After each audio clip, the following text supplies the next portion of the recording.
Hello, friends, and welcome to another edition of the Bleed Los Podcast. This week's episode of the Bleed Los Podcast is brought to you by our good friends at Foco, foco.com. For clicking on the brief description on whatever platform you're listening to, it will take you to their website, Foco's, that is. For being a loyal listener to this podcast, whatever you add to your cart, be it a Hawaiian shirt, some slides, a bobblehead, whatever, if you add it to the cart, that'll add and generate a promo code for you for being a loyal listener to this here podcast, and you'll save some money. So, again, Foco.com, huge thanks to them for the support. Check it out, click on that link, and as always, terms and conditions do apply. Please see Foco's website for more details. Huge thanks to Foco.com. Also to our good friends at Bleed Los, bleedlos.com. They are a fan apparel company, and they're taking pre-orders on these really, really cool Trevor Bauer shirts. It's a solid print. Check it out. Go to the Twitter handle BleedLos, and again, bleedlos.com for you to also place those pre-orders. But for being a loyal listener to this here podcast, if you use the promo code BleedLosPod, you will save 10% on your order. Again, terms and conditions do apply. Please see their website for more details. Huge thanks to bleedlos.com. And to you, the subscriber, the fan, the reviewer, all that. Thank you. Without you guys, we definitely couldn't do this and get guests like this week's guest. This week, Juan ran the show as I'm out on assignment. We'll circle back on that later. But Felipe Ruiz, who was Tommy Lasorda's executive assistant for many years, joins us this week, gives us some super sick insight into Tommy, some stories. And without further ado, let's just get into it. Here is this week's episode with our guest, Felipe Ruiz.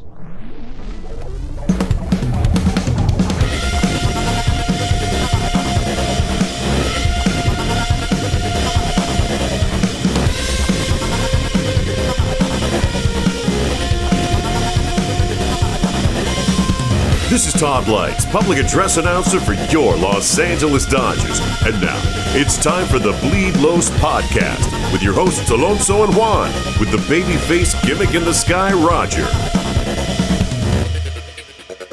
And welcome to the Bleed Los Podcast, where I'm going to be writing solo this week, and just solo in terms of my co-host Alonso is on assignment. So for this week's episode, I will be having the hosting duties all to myself, but the babyface gimmick in the sky, Roger, is with me. Roger, please say hello to everyone. How's everyone doing? Pretty excited about this show that we're about to record. So let's get to it. And the show that Roger's referring to is, we have a very special guest on the show today, and that is Felipe Ruiz. And what I would like to do is basically turn this show into a homage or a celebration of Tommy Lasorda. We never really got a chance, babyface, to talk about Tommy, once we started doing this show.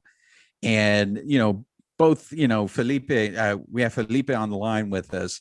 Just to give you a little bit of feedback here, Felipe, Roger and I are a bunch of 80s kids. I don't know how old you are, but when anyone asks, what a baseball manager is, to me, it's Tommy Lasorda. That's what the image I have in my mind. So that's what I think of Tommy Lasorda. So losing Tommy was a blow. So that's why we want to turn this episode into a celebration of Tommy Lasorda. And there is no better way to celebrate Tommy Lasorda than with someone that I think was probably closer to Tommy than anyone could think of, and that is Felipe Ruiz. Felipe, let's get to some of our listeners who don't know what's going on. Let me just briefly, and then you correct me if I'm wrong. Let me just briefly lay it out here. You were a home security salesman, correct? When you met Tommy, am I accurate there? Yes, and thank you for having me on, by the way.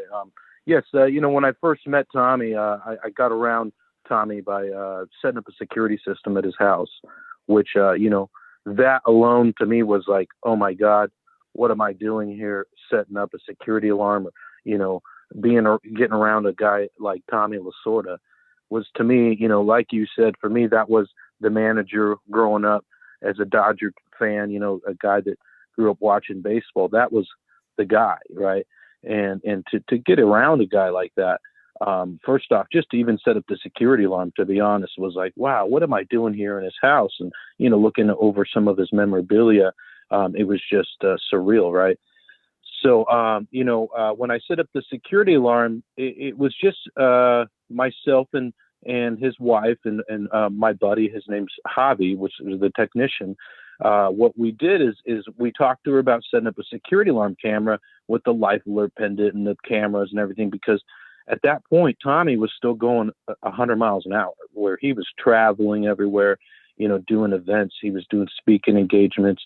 He was going to every baseball game that he could possibly get to. So, for her, she was always at home, handling everything at home by herself, kind of thing. So, she loved the idea. And when we set everything up, Tommy wasn't even home at that point. It happened to be that as we're finishing up, he comes home, and now we're showing him how this brand new security alarm system that we had set up at his house works, where he's checking out the cameras, his front door. And that amazed him, to have all these new toys in his home.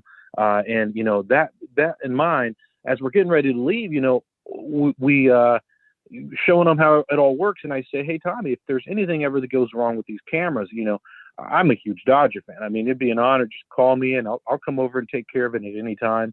Right. And, just kidding, as I'm getting ready to leave. And I said, by the way, I'm a season ticket holder. I go to the Dodger games all the time. If you ever need a ride, call me. Right.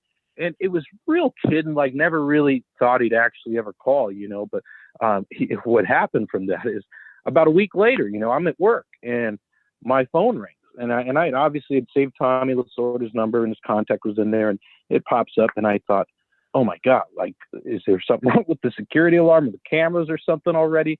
And, I answer, and he happens to say to me, I needed a ride to the baseball game. Right. And this was like, I just met him. Right. And I had just gotten the security system set up within that week. I'm thinking he's calling because something already messed up on it. And now he's asking me to take him to the Dodger game. Right. And that in its own was, wow. Like, I had just gotten to work, and I said, what am I going to do? And I said, there's no way I could say no to him. And so I went ahead and I left work actually that day. Right. I took him to the game, and that was a quite an experience, because I'm sitting there, this little kid growing up as a Dodger fan. And now here I have Tommy Lasorda in the back of the car. And it was just a treat in its own. And if that was the one thing I ever did for Tommy, that would have been, just a happy moment of my life that, again, I would never forget. But, it was unbelievable to me how humble and how, open and he was so nice to me, right? To where, being as tough as he was, the persona that sometimes people would see on TV, when he's out there yelling to the umpires or whatnot. He was really such a nice person, right? When you got to get around him, he just had such a caring, warm heart. If he liked you, he loved you, right? And if he didn't like you, you knew where you stood with him, kind of thing, right? To where, like I said, getting around him, just that experience that day, as I said, driving him up there, I thought to myself, wow, what am I doing here driving Tommy Lasorda to the game? And I'm asking him questions like about Kirk Gibson's moment in '88, and what was going on behind the scenes. And I'm asking him about Fernando Valenzuela and, all these guys like Mike Piazza, and the whole story on how Tommy, was friends with his father. And the whole story was just amazing to me, right? To where I think at that point, as we're driving back after that first game, something that he liked, I guess. I couldn't explain it at that point, because I had just set up a security alarm at his house, handed him my card and said, hey, if you ever have anything wrong with the security alarm or need a ride to the game, call me. And who would have ever thought, right? So that was pretty unbelievable to start anything, right? That's how our relationship even started. Okay, so it was, like I said, an unbelievable experience for me. Every day that I woke up, it was like living a dream, right? It really was, because for me, I was just a young boy that chased that baseball dream as a kid, right? That played little league, that played high school ball, I played junior college baseball, and I was left-handed pitcher and first baseman, similar to Tommy, right? So for me, just even having baseball conversations with him was like, wow, what did I do to deserve this, right? So, that was really neat for me. And, one of the, I guess, neat parts as our relationship kind of grew together is that it was so natural, right? That in my wildest dreams, I never thought that I would get around a guy like this. And, number two, at the stage of his life that he was at, he was now a little bit older, and, he was still running, like I said, 100 miles an hour, traveling it all over the place. And he'd do appearances. And, at the time, I remember as I first even got around him, he'd get phone calls and he'd be in the back of the car just answering his phone calls. And, he'd be so busy, he'd get off of one phone call and, yeah, I'll do this event. And now he'd get off the phone call and talk to another buddy. And he was always just so giving to people, where if you called him and you needed him to do something, he was always there, right? He was that kind of friend to people. And when I got around him, he was so busy that sometimes some things would kind of fall through the gaps, right? Where he had, so much on the schedule that sometimes he'd get double booked. So as I start getting around him, I just start helping him out, right? And I'd say, hey, I'd help him start doing his calendar, right? And from there, he'd hand me the phone and, here, you talk to my guy. And pretty soon, I'm talking to his guys and setting up everything on his calendar. But again, if you remember where it all started, it's just crazy that it even, got to that point, right? Because for me, like I said, getting around him, and now I start getting to know the guy, how busy he was, how charismatic he was to so many people that I couldn't do enough for him, right? That I just said, Tommy, whatever you need. So I'd start helping him do with his calendar. I'd start helping him, answering these phone calls. And pretty soon he just handed me his flip phone, because he never had a smartphone, never had email, So I'd start just helping him do whatever needed to get done. And pretty soon these people would either email me or they'd be calling me, and, I'd start helping them. And as he got a little bit older, you got to understand, this is a man that was independent his entire life, didn't need, help. I guess you could say he was very prideful in the fact that he did everything right on his own, kind of thing. Right. And he fought for everything that he had. So it was just now that at this stage in his life that he needed a little bit more help. And I was just willing to help him with whatever needed to get done.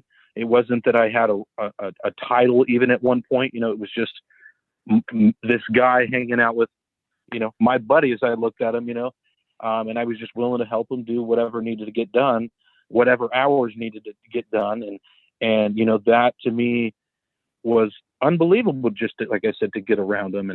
And as our relationship grew, there was times that as he was older, we ended up in the hospital together, right? Where there would be times that, I'd say, man, here you have this guy who's so busy all the time, running around all over. And at times, he'd be at the hospital, and that's a lonely place there, and yeah, there'd be people sending flowers and that kind of thing and calling and checking on him. But another thing is, having somebody even to just joke around with. And, the one thing about Tommy is he liked to be around his friends and his family and people that he was familiar with. Right. And that to me, like I said, as he started getting older and I'd see that he needed more help, I ended up staying at the hospital with him 24/7, for weeks at a time. The first time was 3 weeks. Right. And, at that point, it just happened to go where he gets out of the hospital. Right. And the funny part is, I remember this day, I'll never forget it, because he gets out of the hospital and we're playing the Cubs that day. And his doctor, his cardiologist at the time, said, Tommy, now I want you going home and getting your rest. Right. And he says, he knew that there was the Dodger game going on. He says, I'm going to the Dodger game. And he says, Tommy, I want you to go home and get your, I don't care what you say, I'm going to the Dodger game. Right.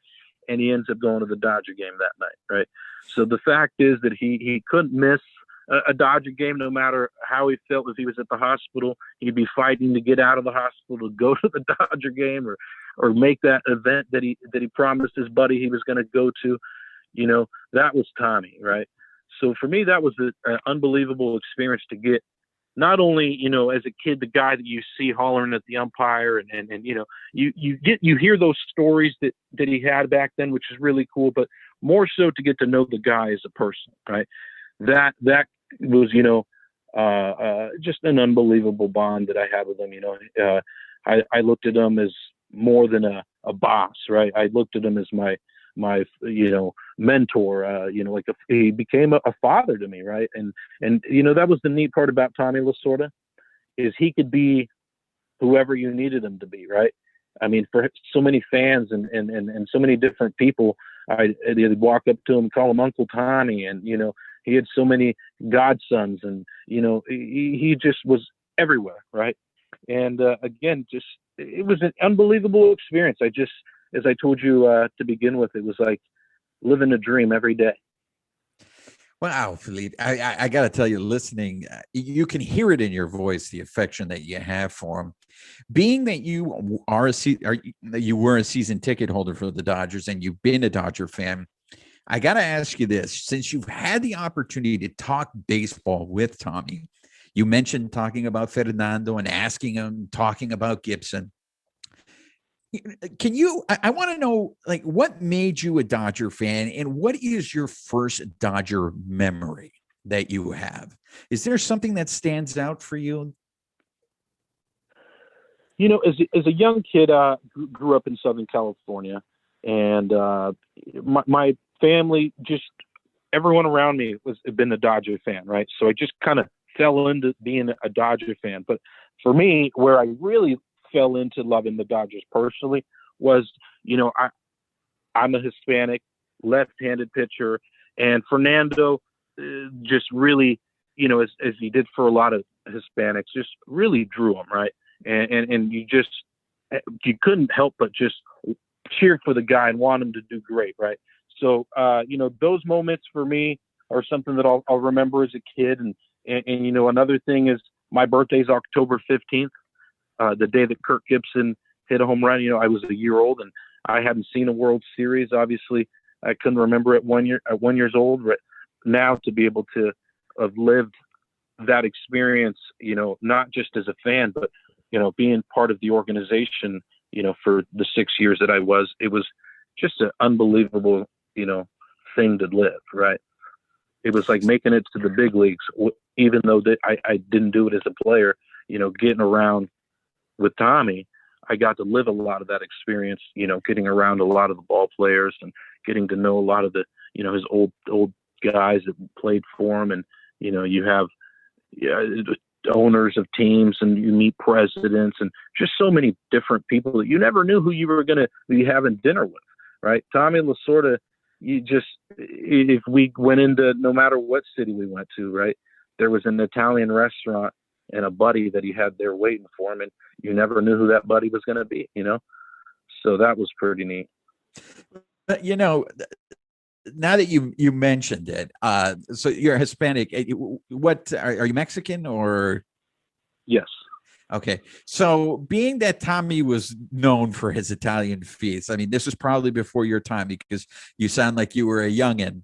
But, you know, I know Babyface might remember when he used to do the Slim Fast commercials, you know, and he lost all that weight. You know, Tommy was known for having that large appetite.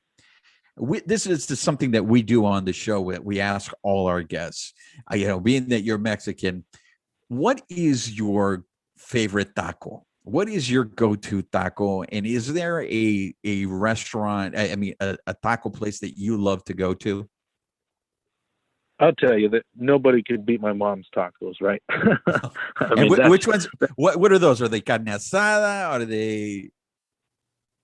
You know, she makes the carne asada, the al pastor with the frijoles and the homemade salsa, and you know, it's just the best tacos. Obviously, when I want Mexican food, I'm going to be honest, I go to my mom's house. But you know, hanging around Tommy, you know, the funny part is, you'd eat a lot of Italian food, right? Right. And, you know, being when I got around him in my first year, you get into that lifestyle where, he would, he'd get to the ballpark and, he'd let's say do his fan mail, and then we'd have lunch there. And, he'd hang out there all day long, right? Where we'd have lunch there and we'd have dinner there, and then we get done with the game, and one of his friends would invite him out to dinner, and you're eating late and you're eating well. And happened to be in my first year, I must have gained 30 pounds hanging around him, right? Oh my goodness, right? And it's funny. It reminds me of a story that he told me when he took over as the manager of the Dodgers. He asked Willie Ruiz if he wanted to be one of his coaches, right? Mm-hmm. And he says, Tommy, he says, I can't do that. If I did that, I'd put on about 30 pounds. So it's just funny that, everyone knew that he had a great appetite. And again, people loved having him at the restaurant because everywhere he went, he held court, right? He'd tell the stories and, and he'd get everybody just at the edge of their seat, just waiting for the next story or the next joke. And, he could do that all night long. And, I can't even count how many times we closed out a restaurant and, the owner doesn't care. He's just sitting there waiting and listening to more stories. And, we sometimes leave there 3-4 o'clock in the morning and head back to our hotel, no matter what city we're in. And, it was unbelievable to see the speed that he was running at, even to 93 years old. One of my first experiences, as I'm kind of talking to you, I'm coming up with some of these stories that I remember. One of my first experiences when I first started driving for him, right? I picked him up for breakfast one day, and it must have been about 7:30 in the morning, right? Pick him up, and now we head down and have breakfast, right? And we happen to go out to like the Valley and had breakfast, and now he wants to go to Dodger Stadium, so we go to the Dodger Stadium, and he goes through his fan mail, and now again, now we have lunch there. He now wants to go see his buddy in Manhattan Beach, real good friend of his, Warren Lichtenstein. So we go see Warren and spend a few hours there. Well, now he gets a phone call. His buddy Chris Leggio wanted him to come to Ontario, right? So we've already had 2 lunches and a breakfast, okay? And now he wants him to come out to the country club out there, Red Hill Country Club. So now I have to drive him from Manhattan Beach all the way over to Ontario, okay? And this is right around traffic hour, okay? But he didn't care. He was going to take a nap. So we drove out there, and we hang out at the country club, and after that we go out to another dinner, okay? So we have dinner. After the dinner, they're hanging out. They wanted to go back to his buddy's house, and so we did. And by the time we left there, it was 2:30 in the morning, right? So we're driving back, and there was only 2 stations that were ever on in the car, and it was either the Dodger station AM 570 or it was Frank Sinatra, the AM or the XM channel 71, right? So we're listening to Sinatra this night, and as I'm driving, he says, "Hey, turn it down," right? I said, "What's going on, Tommy?" He says, "Let me ask you something." I said, "What's up?" And he says, "Are you tired?" I said, "Yeah, I'm a little tired. I mean, we had a busy day." And he says, "Oh man, at your age, I never got tired. I can't even believe, what are you tired of? Sitting there, steering the car, and it was just so funny because, we had been out and about all day long doing lunches and dinners and, the whole nine. And at 2:30 in the morning, he was like, "Are you tired?" Because he just, to him, as he said, if you sleep 8 hours a day, you sleep a third of your life away, right? I'll sleep when I die. That's what he would constantly say, right? So it was just unbelievable to see, the speed that he was running at. It was unbelievable. And the appetite that he had was unbelievable. As I said many times, when Tommy's hollering or he's eating, everything's okay. When he's not hollering and he's not eating is when we got a problem. So take me back, Felipe. I got to know this. Okay. So you're in there, you're setting up the security system. Where do you get the balls to go to Lasorda and say, "Hey, whatever you need, give me a call"? I mean, did you honestly think he would take you up on it? Or did you just think, "Hey man, when am I ever going to be in this situation again? So I got to shoot my shot"? you know something? It wasn't even something that I think I thought out. I think it was just something that in the moment just kind of happened, right? Uh-huh. As I'm getting ready to leave, it was just like, hey, you know, if something ever happens with these cameras or the security alarm or whatever, you know, I would do that for any of my customers, right? But here I was for Tommy Lasorda, like I said, hey man, just so that you know, here's my number, right? Not the company number, but my number if you ever need anything, right? And again, never did I think he'd actually call when I told him, hey, if you ever need a ride to a Dodger game, right? I mean, that's crazy. When you know, I don't know if you recently read the article Bill Plaschke that wrote up in the LA Times, but as I told him, and pretty much the only reason I ever told him this story was as I talked to people after, you know, shortly after Tommy passed, and they asked, hey, you know, how did you get around Tommy? And I would tell them the story, and they would say, oh my God, that's an unbelievable, crazy story.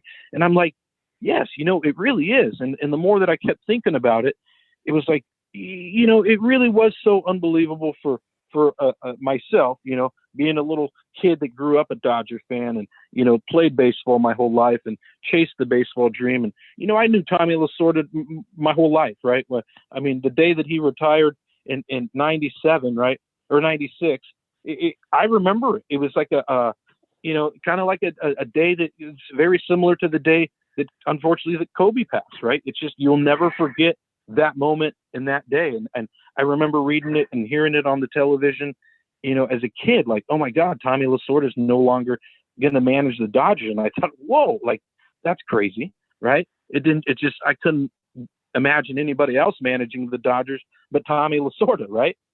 So let me ask you there. I mean, since you were pretty close with him, I don't know if you ever had a chance to ask him this, but this is a question I always had. Speaking of that day when he retired, I always felt like they forced him out. Did you ever get a chance to talk to Tommy about that? It never felt like that was Tommy's decision to stop managing. You know, I think it was more of a medical situation. And, you know, I wasn't around in that time. I can't say exactly what it was, but it's funny to hear that after, if you watch the Lasorda Chronicles on there, his wife talks about that, you know, obviously she wanted him around for a long time, not just to manage the Dodgers. She wanted him around for a long time. And I guess the doctor at the time said, oh, you know, I don't think it's a good idea for Tommy to be traveling as much and, you know, be doing everything, you know, because he was a upbeat guy where, you know how he managed. And if he couldn't, how Tommy put it when I heard him explain it, is that he didn't feel like he would be able to be the same guy, you know, not knowing if his heart was going to hold up or not. Right. So obviously it was a concern, obviously, for his health. So, you know, I wouldn't say that the Dodgers forced him out. I think it was more of a medical, you know, situation that they felt, hey, you know, I mean, we got to make sure that Tommy would kill himself, you know, out there just trying to win a baseball game, you know. So they had to, I think, pump the brakes and tell him that, you know, they were going to make him a part of the organization, and became a interim general manager, which to him was, you know, unbelievable to continue to be a part of the Dodgers. And, you know, he took so much pride being a Dodger, and I everywhere that he went, it was just, he couldn't preach enough of how much he loved the Dodgers and the pride that he had for the Dodgers. You know, it's funny that, you know, as I told you, I met him doing security alarms, right? Well, you know, over a 6-month period, I'm just kind of helping him drive and I'm getting calls from time to time, right? And now, you know, I'm going to fast forward to about Christmas time in 2015, right? And I'm still working for the security alarm company, but I'm missing a lot of work now working for Tommy, right? And that being said, it happens to be that I told him for the first time, because I've never been able to say, no, Tommy, I got to go to work and I can't drive you. I'd always say, yeah, I'll take you no matter what, right? This Saturday was a company function. I said, Tommy, you know, this Saturday I might not be able to drive you. You know, I have a company function. He said, no problem. Okay. So now this Saturday, you know, around Christmas time, he calls and he's, I'm already dressed, getting ready to go to my Christmas function. And he says he needs a ride to his buddy's Christmas party. And I said, okay, I couldn't tell him no. So I did. So I drove him to the party, and, we hang out there a while, and now we're heading back. And I said, hey, Tommy, do you remember that party that I have to go to for my company? I said, if I drive you all the way home and then try to come back, I said, I may not make it. I said, would you mind coming with me? And he says, oh, absolutely. Right. So he shows up to my company function. And, now Tommy Lasorda is my +1. So you could imagine he stole the show, right? He gets there and, he's taking pictures with everybody and he's signing autographs. And, before you know it, he gets on the microphone and he starts talking to everybody at my company, right? And he says, I've worked for the Dodgers for almost 70 years and I loved every moment of it. And, and he went on to deliver this wonderful message that he tells these employees that, hey, and you got to love the company that you work for and the paycheck that you earn every day, and just deliver this unbelievable message, right? To where my boss at the time, he's shaking in his boots. Just what the heck just happened, right? I just was throwing this company function and now have Tommy Lasorda giving everybody a motivational speech, right? And from that point on, the funny part, and it was an important part in the chain of events of how everything worked out with Tommy, because from that point, my boss says to Tommy, hey, Tommy, well, anytime you need Felipe, you got him, right? So fast forward a little bit, and he says, hey, I need somebody to go to spring training with me, right? And this is spring training 2016, okay? And I said, well, how long, right? He says, about 6 or 7 weeks. I said, oh, man, yeah, that sounds great, but unfortunately, like at this point, I'm just hanging with Tommy Lasorda, right? I'm not an employee. I'm not getting paid. I'm just driving him whenever he called me, right? So I said, well, it's kind of tough to be able to just leave. I have a family that, I can't just leave and not provide and, that kind of thing. So he says, oh, no problem. Well, let's go talk to the Dodgers, right? And that opened up that whole conversation of, he introduced me to the VP of the Dodgers, and he says, this is Felipe. I want you guys to hire him. It opened up that whole conversation, which, the Dodgers they were great, to work for. For me, being a kid, never did I think that I'd actually be able to work. One thing would have been to work for a major league team, but another thing is to work for the team that you grew up cheering for, right? To where, that was an unbelievable thing for me. So let me get this straight. How you were doing this for 6 months? How did you pull that off? How were you able to get away from your job to go ahead and spend time with Tommy? I mean, was your job starting to give you grief about it? Did they ever say to you, hey, man, you got to make a choice?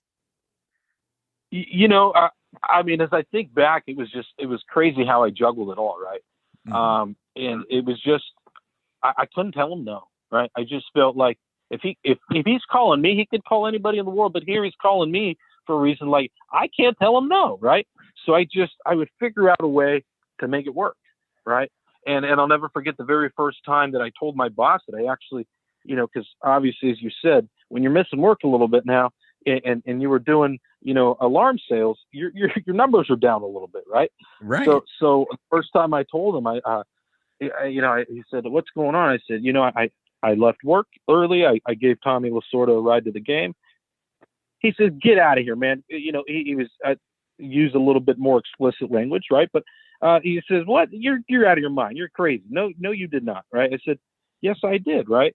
And, the funny part is that once he got to meet him and everything like that, he was like, oh my God, like that was crazy, right? So as I tell you, a lot of these things and how it happened and how Tommy took a chance on a guy like me, I couldn't do enough for him, right? It was just, wow, right?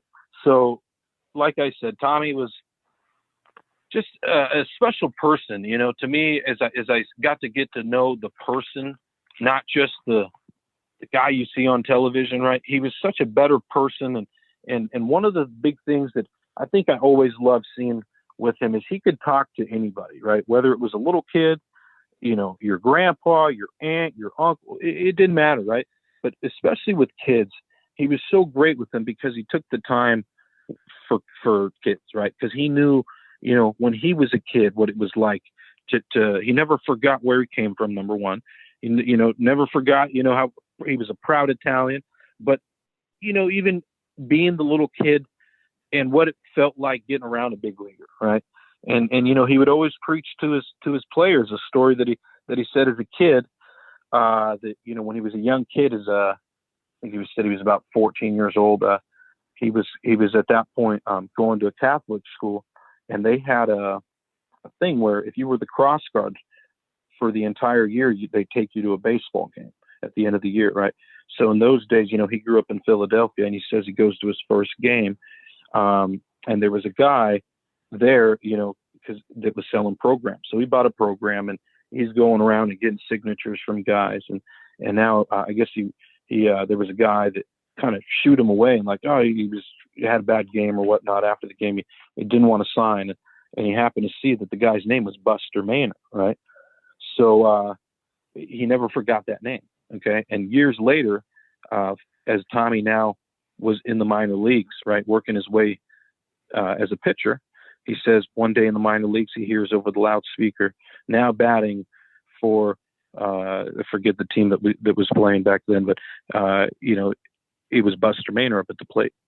And what happened is Tommy says he throws at the guy, okay, and benches clear and everything like that. And after the game, the guy came looking for Tommy, and he says, hey, why did you throw at me, right?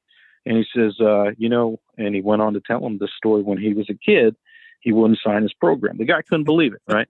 But Tommy would tell his players the stories. Hey, you better sign that ball for that kid, because one day he might put you on your butt. So, wow. So look, okay. But, so let me just recap here, Felipe, because you're, eventually you got hired by the Dodgers. You were what? Tommy's executive assistant, correct? Is that the title you were given by the Dodgers? That's correct. Okay. So your job entailed, driving him around, to any public appearances. Plus, you would also sit near him near the dugout at Dodger games at Dodger Stadium, right? That's correct. As a relationship kind of grew more and more, anytime it wasn't around, he's like, where's Flip? It was like, he wanted me around, and for me, I wasn't complaining. I loved being there with him and, hearing what he had to say, what was going on during the game. I mean, that was unbelievable, right? To be able to sit there and have Tommy break down the game and tell you what he was thinking. And, that was just a once in a lifetime kind of thing where, wow, what am I doing here? Somebody pinched me, right? Tell me the truth, because our producer is a hothead. Like if the Dodgers start losing, he loses his mind. Was Tommy the same way? He did not like to see him lose. I'll tell you, right? he did not like to see him lose. Okay. I mean, anytime that they were in a losing streak, I mean, he'd go, I remember he'd say to Dave, we gotta get on these guys or something. And Dave say, hey, these guys are playing hard, but he's like, but we're not winning, right? and so wait, would he say this to Dave Roberts during the game? No. Oh, okay. Conversation. Uh-huh. Yeah, but not during the game. He respected and he thought the world of Dave Roberts. He loved Dave Roberts, and he let him manage just because he knew when he managed, he didn't like people stepping on his toes and telling him what to do either. Got it. So let me ask you this. What was it about you that Tommy seemed to trust you? Because everything you're telling me, I mean, you were a total stranger that came into his home, and it seems like Tommy took to you very quickly. What is it about? What did Tommy see in you, Felipe? I always wonder, right? But I think it was just my willingness and for me, the love that I had for him, right? Because I didn't have anything more than that to offer, and I heard a quote recently about that Vince Scully had said, that if you give love, you get it back. And if you, I'm sorry, it goes, I'm spacing out on exactly what it said, but it said, so I mean, maybe this might help you. Were you with him when the Dodgers won the World Series? last year? Yes. That day was, so the whole month, if you remember, the Dodgers were in a bubble, right? And at that point, he was going to go to the beginning of the series where we were going to go into the bubble. And that was, I believe, for about 4 weeks. But he was already kind of, having some health issues. So we talked to his doctor, and his doctor felt, maybe we should wait off a little bit, and, we'll see how things look as we get closer. And, every day we'd make a phone call, and I'd do a FaceTime call with his doctor, and he'd say, Tommy, not yet. Right. Well, finally, once we got to where we were going to play game 6, right, he said, I'm not missing this game. I don't care what the doctor says. Right. So we did a FaceTime call, and the doctor didn't have any choice but to say, all right, Tommy, let's go. Right. So we go, and we get to Texas, and I'm trying to get him to get his rest, but he was just ready to go ahead and have a hoorah, right?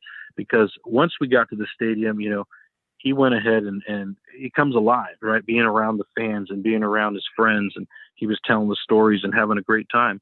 Well, we win the World Series, and if you remember it, during that time, we couldn't do anything. Everything was shut down because of COVID. So we were getting him back to the hotel, and he says, what are we doing? We just won the World Series. Why are we going back to the hotel? There's nothing open. He wasn't buying it, right? So where he made us go back out to the Lowe's Hotel near to Arlington Stadium, and we got there before last call, right? So they kept that bar open. Oh man, we didn't leave there till about 4:30 in the morning, right? And the funny part was that when we left there, he had remembered that one of his buddies' sons, Danny Brenner, had called us and told us that he had a couple of cheeseburgers for us, right? So now at 4:00 in the morning, he's having me call Danny to get these cheeseburgers. So, we call him, we're waiting for him down at the hotel lobby, and he comes out half asleep and hands us this bag, but there was no cheeseburgers in there, right? Just fries. So he made us go get him some cheeseburgers before we get back to the hotel. Finally, by the time we get back to the hotel, it's 6:00 in the morning, right? And we got to catch a 9:00 flight. So, he really went out and didn't get cheated that night, I'll tell you. Where did he get this energy? I mean, this is a guy in his early 90s, and he's partying all night. And it seemed from what you're telling me, this wasn't just a one-time thing. I mean, where did this guy get all this energy from? I think just being in that baseball world of things, when you think about it, these guys, they get to the stadium so early, right? And they go put in a full day of work. And then when they get done with the game, now they go out to dinner, right? And, as he said so many times, especially as the manager, he'd really wear that win or that loss, where if he lost, he was out and about thinking about what he could have done better to get the win, right? So he would say, there was many times that he'd be out there 3-4 o'clock in the morning, just trying to figure out what he's going to do to get the team to win the next day, right? Wow. So let me ask you this. Going back to the previous World Series, the ones they didn't win, especially the 2017 against the Astros, as Todd Lights calls him. What did Tommy think about that whole situation with the Astros? It was very unfortunate, obviously. I don't really want to get into that too much, but he didn't think it was right, obviously, to cheat the game and everything like that. Were you there with him when he after Game 6 of the 2017 World Series, when he famously told Dave Roberts they haven't done anything yet? Yeah, well, if you watch that video again, right before Dave Roberts walks into that press conference, it was me that called Dave Roberts over because Tommy saw him walk into the press. He says, "Get Dave," right? So I said, "Skipper." I said, "It's Skipper," right? And he turns around. Tommy wanted to say hi, right? And I didn't know what he was going to say, but it was Tommy just delivered the message, and he said, "Well, you haven't won anything until you win tomorrow." Right? So how did, being that, you were basically known as Tommy's right-hand man, right? How did players react to you, seeing you walk around with Tommy? So, I think once I got around to where they saw me quite frequent, they were just, I was one of the guys there, right? And so many of these guys, it was really cool that, I met some of these guys when they were in the minor leagues, like Cody Bellinger, right? I'll never forget, when Tommy or Cody was in Tulsa, right? And Tommy and I would go on the scouting trip to where we went to Tulsa, and what he'd like to do is he'd take these minor league guys out to dinner, and he'd buy them dinner, and he'd tell them, how to conduct themselves and what it is to wear that Dodger uniform. So, guys like Cody Bellinger, I met many times before he ever made it to the big leagues, right? And once they make it to the big leagues, it was like, oh, hey, you're, Felipe, the guy always with Tommy. And, I was always, because I was around Tommy, I was always received really well. And it was unbelievable to get around some of the guys that, as I told you, being a kid, I couldn't have dreamed of getting around some of these guys, and I was able to not only get around these guys, but, become friends with some of these guys. And that was pretty cool, Do you remember seeing any other young Dodgers who are now in the show? Matt Beatty was another guy in the minor leagues at the time. Let's see, Walker Buehler, Julio Urias. Let's see, man, there's a lot of guys. Willie Calhoun, who's now playing for the Texas Rangers. Kyle Farmer, right? His story is actually kind of cool. I'll tell you, Sabine with Tommy in spring training, he'd like to go around and hang out at the minor league fields a lot. But this was Kyle Farmer's, I think, first big league camp in 16. And Tommy pulls up to him on the cart and he says, Farmer, he says, you're going to be a big leaguer one day. He says, oh, thanks, Tommy. He says, it might not be for the Dodgers, but you're going to be a big leaguer one day, because the Dodgers have a lot of depth right now or whatnot. And he says, Tommy, I want to be a Dodger, right? And he says, all right, that's great. And they left the conversation. And if you fast forward to Kyle Farmer's debut, right, and he hits the walk-off against the Giants, I believe it was. And, for me to have known his story before he even got to the big leagues, and that moment, what it meant for him was like, wow, it was almost like living it with him, like cheering for your buddy, like, oh yeah, so that was pretty cool. But there were so many of these moments, where I remember when Jock Peterson was a rookie, right? And we took him out to dinner many times. And again, Tommy was always in his corner and would tell him, what he had to do and cut down on the swing so you're not striking out so much. And so many of these things that, it was really cool to be able to be with Tommy, because a lot of these big league guys, they know what they're doing, right? Where they sometimes take an advice from a guy on how to fix their swing. They're not going to listen to just anybody, but because it was coming from Tommy Lasorda and the resume that he had, these guys were always open, to what he had to say. Felipe Ruiz, Tommy Lasorda's former executive assistant, is joining us on the show. My producer, Roger, here has a question for you, Felipe. Roger, go ahead. Hey, Felipe. So, obviously, we as Dodger fans, we all heard, no World Series title since '88, the 30+ years. And, Tommy being there finally to win it, as all those fans, finally, we felt that relief. Finally, we won it all. Like, take us into that final out, like when the Dodgers finally won it. Like, what was Tommy's reaction? Like, did you see a sense of relief? I mean, what did he feel? Like, was he, I'm sure he was frustrated as well. Like, every year that they didn't win and like, finally they won it. Like, what was Tommy's reaction to that? No doubt. I mean, that was an unbelievable moment, right? That he'd been holding on to for, as he said many, many times, before the big Dodger in the sky calls me up, I want to see the Dodgers win the World Series, right? So, as I told you, it was a lot of work to get him to the World Series, and to finally get that win and see, that we had won the World Series, and it was just an unbelievable moment, right? He felt, that we finally did it for the fans, and that's what he always preaches, that we needed to win a World Series for the fans, and he was very happy.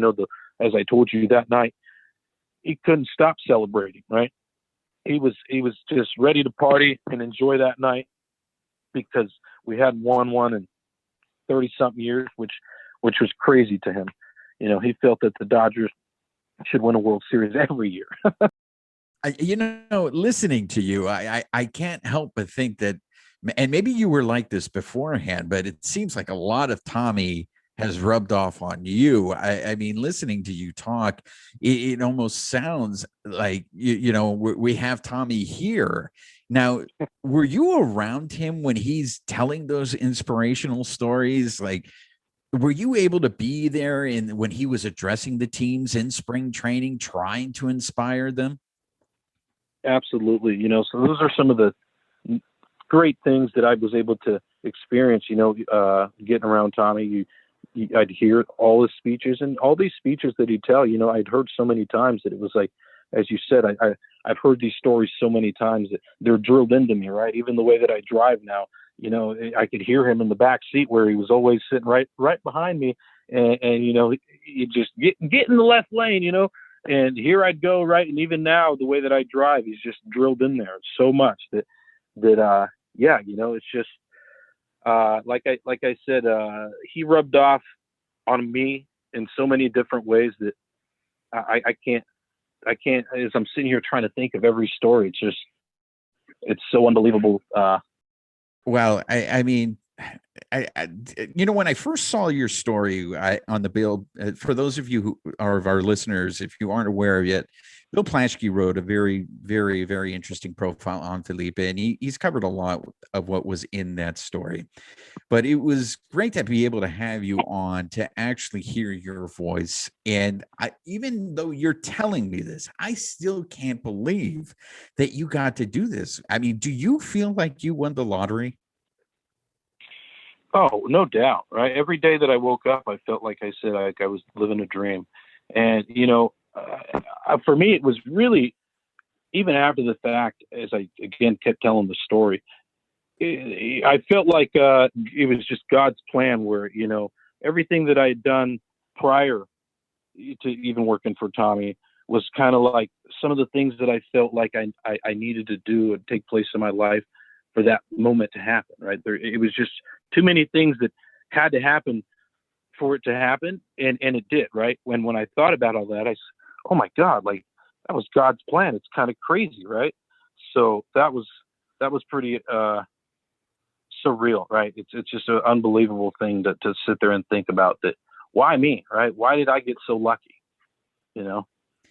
Well, yeah, but sometimes, we make our own fortune, man. And I still go back to you having the guts to actually go ahead, because I got to tell you, if that was me, I would probably be cowering in fear.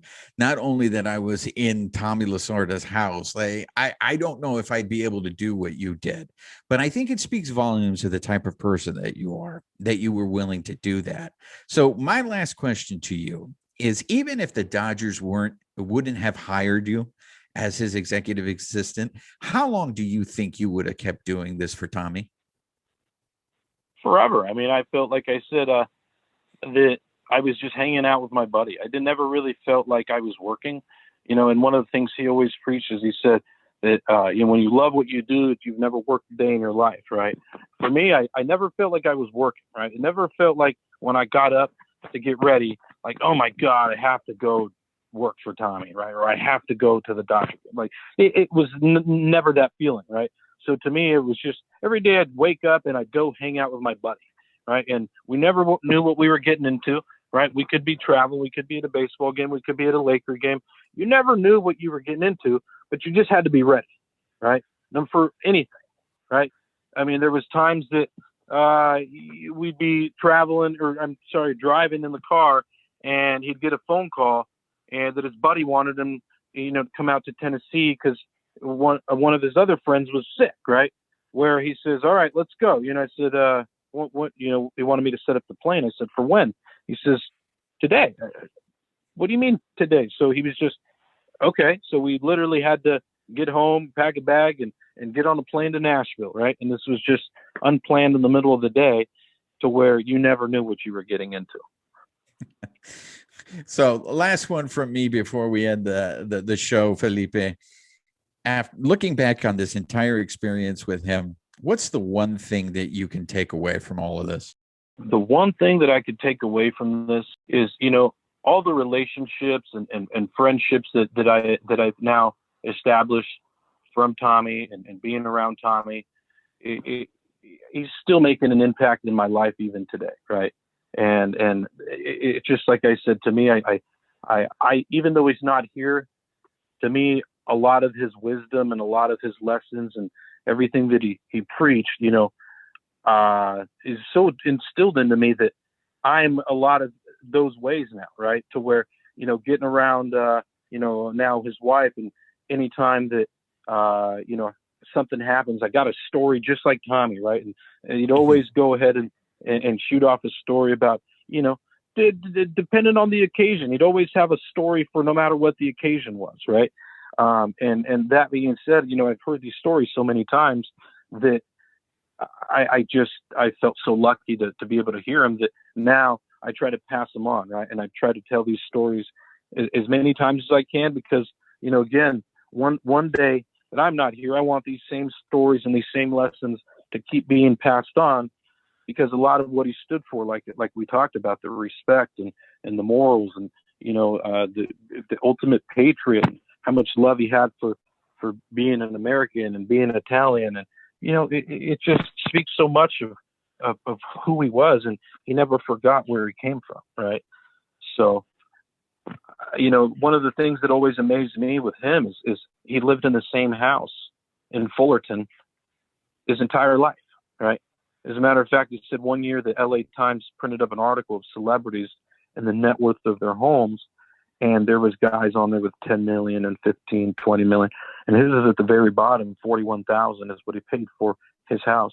And he lived in that house, even to the day that he died. So, I mean, he never changed. Money didn't change him. He was the same guy, no matter what. Right. So that's, as he said many times, hey, you just be loyal to me and respectful. And he says, life will be great for you. Right. And he always, took care of me, and, everywhere we went, if it was a dinner, he'd always make sure that I had a spot at the dinner table with him. And, it was just really neat, like I said, to get around him and get to know the person. Okay. Well, Felipe Ruiz, Tommy Lasorda's former executive assistant, joined us on the show today. Felipe, thank you so much for taking the time and for sharing all those stories. We always wanted to do a tribute episode to Tommy. For any Dodger fan who grew up, in the 80s to the late 70s, early 90s, I think Tommy Lasorda and Vin Scully will probably be, the greatest Dodger influences aside from players. And we just can't thank you enough for coming on the show and for joining us. It was a real pleasure to speak with you. Well, thank you for having me. And it was a great time talking with you. All right. Thank you, Felipe. Felipe Ruiz, everyone.